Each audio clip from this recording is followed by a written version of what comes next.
Hello दोस्तों। आज हम लोग ऑटो ट्रांसफार्मर के समरी के बारे में देखेंगे कि इससे क्या क्या इम्पोर्टेंट क्वेश्चन आ सकती है। तो चलिए सबसे पहले हम लोग स्टार्ट करते हैं ऑटो ट्रांसफार्मर। ऑटो ट्रांसफार्मर होता क्या है? ऑटो ट्रांसफार्मर भी एक नॉर्मल ट्रांसफार्मर की तरह होती है, लेकिन इसमें क्या होती है ना कि जैसे हम लोग उसमें क्या करते थे कि प्राइमरी वाइंडिंग और सेकेंडरी वाइंडिंग को सेपरेट करते थे, लेकिन यहाँ पे क्या होती है कि प्राइमरी और सेकेंडरी वाइंडिंग क्या होती है, कॉमन होती है। यहाँ लिखा हुआ है कि the transformer in which the part of the winding is common to both primary as well as secondary is called auto transformer. Auto transformer में जैसे हम लोग नॉर्मल ट्रांसफार्मर में हम लोग क्या करते थे कि पावर को हम लोग सिर्फ और सिर्फ मैग्नेटिकली ट्रांसफ़र कर सकते या फिर मैग्नेटिकली हमारा वो कनेक्टेड रहता था और उसमें इलेक्ट्रिकली आइसोलेटेड करते थे। लेकिन इसमें क्या होता है कि इलेक्ट्रिकली और मैग्नेटिकली दोनों तरीके से हम लोग यहाँ पे इसको कपल करके रखते हैं, प्राइमरी वाइंडिंग और सेकेंडरी वाइंडिंग को।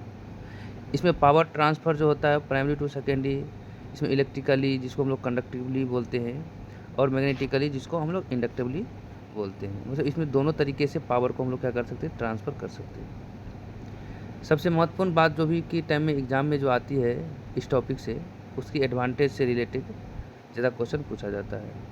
तो ऑटो ट्रांसफार्मर का हम लोग एडवांटेज देखेंगे as compare to winding transformer या फिर हम लोग नॉर्मल ट्रांसफार्मर से। तो सबसे पहला है कि सेविंग ऑफ कॉपर मटेरियल। अगर मान लेते हैं कि अगर एक ही कोर पे अगर दोनों वाइंडिंग को यूज कर लिया जाए तो हमारा कॉपर का भी सेविंग हो जाएगा और इंसुलेटिंग मटेरियल का भी सेविंग होगा।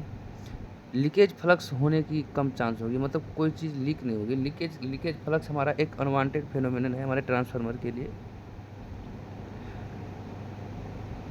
If two winding transformer is given as an auto transformer then KVA rating of transformer increase. जब हम ऑटो ट्रांसफार्मर मतलब टू वाइंडिंग ट्रांसफार्मर को ऑटो ट्रांसफार्मर की तरफ यूज करते हैं तो उसकी केवीए रेटिंग क्या हो जाती है, ऑटोमेटिकली इंक्रीज हो जाती है।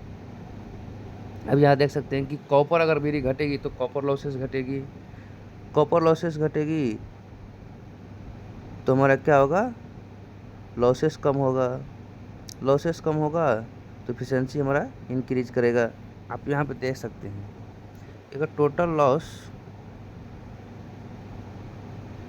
लॉस अगर आपकी कम हो रही है, ये देख सकते हैं यहाँ पे ये लॉसेस जो है ना, लॉसेस कम होगी तो ऑटोमेटिक एफिशिएंसी अच्छी हो जाएगी।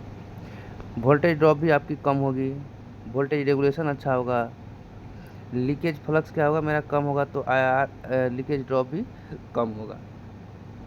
तो इस प्रकार देख सकते हैं कि ओवरऑल हमारा ऑटो ट्रांसफार्मर इस टाइम में as compare to winding transformer compare में हम लोग अच्छा माना जाता है।